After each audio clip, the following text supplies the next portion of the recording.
सिद्धेभ्यः। जय श्री ओम नमः सिद्धेभ्यः। मंगलं भगवान वीरो मंगलं गौतमो गणी मंगलं कुंद कुंदाद्यो जैन धर्मोस्तु मंगलम्। गुरु ज्ञानी गुरु ध्यानी गुरु श्री विद्या सागरा गुरु साक्षात् परमात्मा तस्मै श्री गुरवे नमः। आदि तीर्थंकर श्री आदिनाथ भगवान की, चैतन्य चमत्कारी श्री पार्श्वनाथ भगवान की, संत शिरोमणि अध्यात्म योगी मूक माटी प्रणीता आचार्य गुरुवर्ष विद्यासागर जी महाराज की, अहिंसा में विश्व धर्म की। बोलिए हरिका मां पूर्णमती माता जी की, बोलिए हरिका संघ की।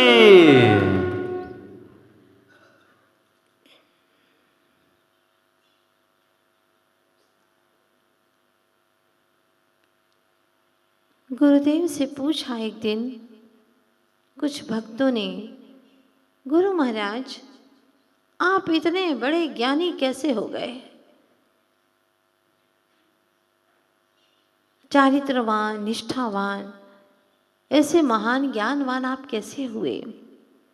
गुरु ने जवाब दिया, कुछ नहीं, मैं तो सूखा पत्ता बन गया, मैं तो सूखा पत्ता बन गया। तो पा गया, सूखा पत्ता सा बन गया तो पा गया। समझ में नहीं आया, इस बात को स्पष्ट कीजिए ना गुरुवर। बात सीधी है कि जैसे सूखे पत्ते को हवा जिधर भी ले जाती है वो उधर ही चला जाता है, जहां ले जाए, ऊपर नीचे आड़ा तिरछा जहां ले जाए बस वो वहीं पर चला जाता है। ठीक वैसे ही मेरी भी कोई आकांक्षा नहीं, गुरु आज्ञा रूपी हवा मुझे जिधर ले गई उड़ा करके मैं वहीं चलता चला गया, उसी दिशा में चलता चला गया, क्योंकि मुझे विश्वास था गुरु की कृपा की हवा निश्चित ही उसी दिशा में बहेगी जहां मेरा कल्याण होने वाला है, जहां मेरा उद्धार होने वाला है। मुझे विश्वास था और इसी विश्वास के बल पर, उसी श्रद्धा के बल पर मैं उड़ता चला गया, उड़ता चला गया। और आज जो भी हूँ वह सब गुरु की शक्ति की वजह से हूँ, गुरु की भक्ति की वजह से हूँ। वास्तव में गुरु कोई व्यक्ति नहीं होते, ध्यान देना। गुरु एक ऊर्जा का वलय है, एक दिव्य आभा मंडल है। गुरु व्यक्ति नहीं, एक शक्ति है जो हमारे भीतर में नजरों से कभी शक्तिपात करते हैं, तो कभी आशीष दे करके, तो कभी कुछ न करके भी भावों से ऊर्जा उड़ेलते रहते हैं। वो क्षण मुझे आज भी याद है जब गुरुदेव ने श्रावण शुक्ला षष्ठी के दिन शाम को लगभग 5 बजे जब सर पर पिच्छी रखी थी, पिच्छी के साथ में उनके पवित्र हाथों का स्पर्श मुझे महसूस हो रहा है, क्योंकि पिच्छी हाथों से ही तो पकड़ी गई थी। और यही नहीं, उनकी पवित्र आत्मा का वो ऊर्जा का संचार उस पिच्छी के संबंध से मुझ तक अनवरत चल रहा था, और मैं अपने आप में इतनी ऊर्जाएं तो महसूस कर रही थी। वो क्षण था, गुरु कहते हैं कि तूने मुझे समर्पण कर दिया तो ले मेरी दिव्य ऊर्जा को तू ग्रहण करता जा। बरसाते हैं गुरुवर, बरसाते हैं। और सच बात यही है कि गुरु की ऊर्जा इतनी पवित्र होती है कि वह शिष्य की दुर्भावनाओं को भी बदल देते हैं। चाहे कितना ही भक्त शिष्य दुर्भावनाओं से क्यों न भरा हो, गुरु की दिव्य एनर्जी जब उस पर आती है तो निश्चित रूप से उसका सारा जीवन परिवर्तित हो जाता है। ग्रंथों का मानना है और आज के विज्ञान का भी मानना है कि शिष्य की जो एनर्जी, उसकी फ्रीक्वेंसी होती है 3G की, लेकिन गुरु जी की होती है 7G की। इतनी फास्ट एनर्जी की फ्रीक्वेंसी होती है कि वह फास्ट ऊर्जा गुरु की पहुंच करके शिष्य के सारे जीवन को रूपांतरित कर देती है, उसके जीवन को बदल देती है। वर्षों का दुर्भावनाओं से भरा हुआ जीवन चंद मिनटों के, चंद पलों की दिव्य ऊर्जा से बदल जाता है। आपने ऐसा महसूस किया होगा। यकीनन है, ये सच्चाई है, क्योंकि उनकी जो फ्रिक्वेंसी है वो इतनी फास्ट बहती है और भीतर में जाकर के रोम रोम में, आत्मा के प्रदेशों में स्पर्श कर जाती है। इसीलिए लोग अपने बच्चों को, अपनी संतान को, या कि अपने गुस्से को शांत करने के लिए गुरु की शरण में आते हैं कि हम नहीं समझा पाए, आप समझा दीजिए। 30 वर्ष में हम बच्चों को समझा नहीं पाए, आप 30 सेकंड में समझा सकते हैं, क्योंकि आपके पास में वो दिव्य एनर्जी, दिव्य ऊर्जा है। और हमने महसूस किया है, हमारे गुरुवर एक नज़र तो डाल दें, कृपा से भरी हुई, करुणा से भरी हुई एक नज़र तो डाल दें, और फिर अगर वचन मिल जाए, आशीर्वाद मिल जाए, तो कहना ही क्या, उस व्यक्ति का जीवन ही बदल जाता है।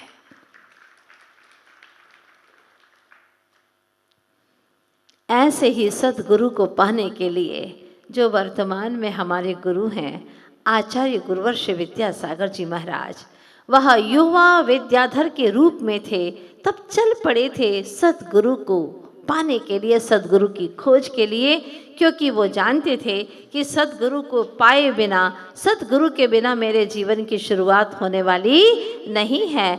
क्योंकि चाहे कितना ही व्यक्ति जीवन में धन दौलत अथवा कितनी ही प्रसिद्धि पाले, लेकिन कहते हैं ना, बिन बाती बिन ज्योति के हर दीप अधूरा लगता है। बिन ज्योति बिन बाती के हर दीप अधूरा लगता है। बिन फूलों बिन कलियों के हर बाग अधूरा लगता है। बिन बाती बिन ज्योति के हर दीप अधूरा है, और बिन फूल और बिन कलियों के हर बाग अधूरा लगता है। बिन चंदा बिन तारों के आकाश अधूरा लगता है। बिन प्रभु के बिन गुरुवर के जीवन ही अधूरा लगता है। अगर जीवन में गुरु ना हो, प्रभु ना हो, तो ये जीवन अधूरा सा ही लगता है। इसीलिए इस जीवन की पूर्णता को पाने के लिए विद्याधर चल पड़े हैं सदगुरु की खोज में, और काल का कारवा अपनी गति से आगे बढ़ता जा रहा था। एक पल थमने का नाम नहीं ले रहा था। सदलगा की सीमा से परे असीम सुख पथ का पथिक अविरल चलता जा रहा था। सदलगा से स्तव निधि बस में, फिर अजमेर तक रेल में, 2 उपवास कर भोजन नहीं, भजन का सहारा लेकर चले जा रहे हैं। पहली बार अकेले कर रहे रेल यात्रा। हिंदी न आने से आ रही बड़ी समस्या। हिंदी तो आती नहीं थी, और राजस्थान का देश है, अब क्या करें, समस्या तो बड़ी आ रही है। बा मुश्किल पहुंचे अजमेर। रात के 10 धर्मशाला में मिले 2 ब्रह्मचारी, कहने लगे सो जाओ, पर गर्मी बहुत लग रही थी। सवेरे स्नान पूजन से निवृत्त हो, सौंफ डाल जल पीकर भोजन सामायिक संपन्न कर सो गए। दिन ढल चुका था, सच कहे तो जीवन का सुनहरा प्रभात। शायद इसी सुनहरे प्रभात में बहुत कुछ होने वाला है। जीवन की एक अच्छी सी शुरुआत होने वाली है। श्री गणेश होने वाला है। जयपुर के समीप खानिया में विराजे थे आचार्य देशभूषण जी। प्रातः वहां पर पहुंचकर विनम्र भाव से नमोस्तु निवेदित कर संघ में रहने का अनुरोध कर चरणों में बैठ गए। यशस्वी तेजस्वी मुख को देख आचार्य श्री सोच में पड़ गए। कौन से आचार्य श्री? माता पिता के बिना दिए अनुमति कैसे बना दो ऐसे व्रती? माता पिता की अनुमति तो है नहीं और कैसे बना दो ऐसे व्रती? विचार कर बोले, रह सकते हो संग में पर व्रत दे नहीं सकता अभी मैं।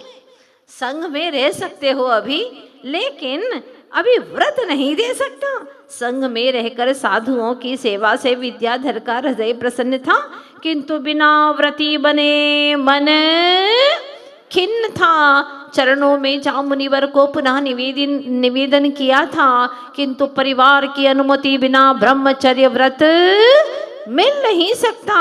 यह सुनकर श्रीपथ की ओर मुड़कर प्रभु की ओर बढ़कर गुरु को समर्पित होकर स्वयं गुरु होने की क्षमता रखने वाले विद्याधर सप्त भय से रहित निर्भय हो और अधिक हो गए दृढ़।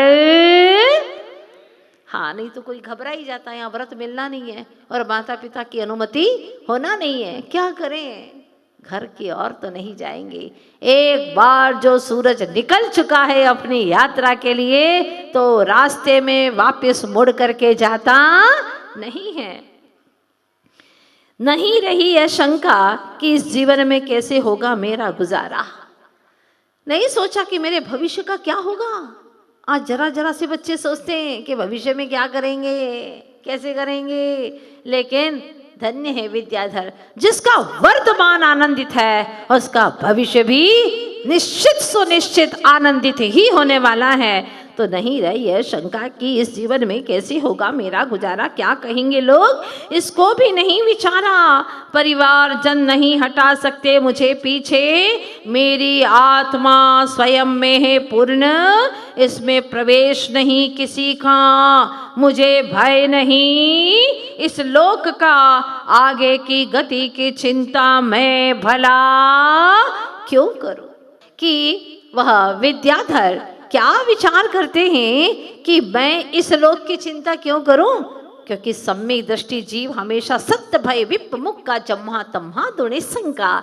ऐसा कुंद कुंद स्वामी समय सार ग्रंथराज में कहते हैं कि सम्यक दृष्टि जीव 7 भयों से विमुक्त होता है, उसे किसी बात का भय नहीं होता। तो हमारे इस ज्ञान धारा के महानायक विद्याधर जी ने भी ये नहीं सोचा कि इस लोक में क्या होने वाला है, मुझे भय नहीं इस लोक का, आगे की गति की चिंता मैं भला क्यों करूं। जिसका हिसाब किताब क्लियर होता है ना, वो कभी इनकम टैक्स ऑफिसर से डरते हैं क्या? नहीं, बिल्कुल नहीं डरते।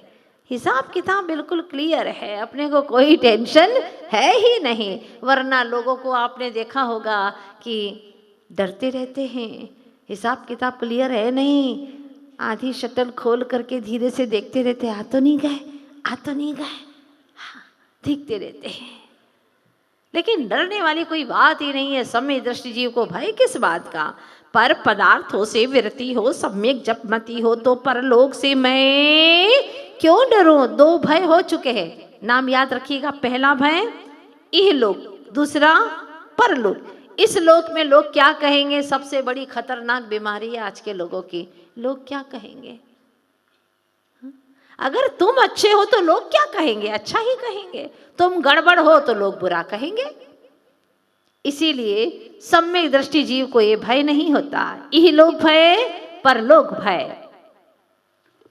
आगे क्या सोचते हैं, मेरा लोग निचेतनी स्वरूप में है, नहीं होता कभी मेरी सत्ता का विनाश। क्या कभी तुम्हारी सत्ता का नाश होता है? कभी आपने सोचा? मुझे तो वो दिन याद आते हैं बचपन में। इस बारे में मैं हमेशा सोचा करती थी। 4-5 साल की उम्र में ये पता नहीं क्यों इतने विचार आते थे, और अकेले अकेले बैठे बैठे सोचा करती थी, ये क्या है संसार, कैसा है संसार, सब कुछ बदलता रहता है। लकड़ी को जला देते हैं लोग तो कोयला बन जाता है, कोयला को जला देते हैं तो राख बन जाती है। राख को भी पानी से भी धो दो, कितना भी धो, कीचड़ बन जाएगा। लेकिन एक कण भी कभी खत्म तो होता ही नहीं है, कभी कोई चीज खत्म तो होती ही नहीं है। आपने इतनी सी कॉटन डाल दी बाहर, वो हवाओं में उड़ जाएगी, बिखर बिखर जाएगी। लेकिन क्या एक तंतु का भी कभी नष्ट विनाश होता है क्या?